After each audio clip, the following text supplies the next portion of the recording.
Good morning বাচ্চারা, বসো সবাই। তো বাচ্চারা, স্কুলে আজকে তোমাদের প্রথম দিন। তোমরা ভালোভাবে পড়ালেখা করবে আর স্কুলের জন্য সুনাম অর্জন করবে। স্কুলের 3 অমূল্য রতন টনি, বান্টু এবং রাজু কোথায়? তারা এখনো আসে? আর ওদের আসার সময় হয়নি।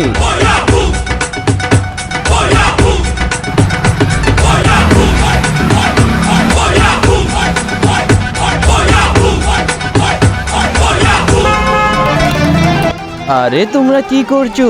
কিন্তু তার আগে তোমার কাছে কোনটা সবচেয়ে দামি, এক বস্তা টাকা নাকি মা বাবা? যদি মা বাবা হয় তাহলে ভিডিওটিতে লাইক করে চ্যানেলটিকে সাবস্ক্রাইব করে দিও। যদি লাইক সাবস্ক্রাইব না করো তাহলে বুঝে নেব তুমি তোমার মা বাবাকে একটু ভালোবাসো না।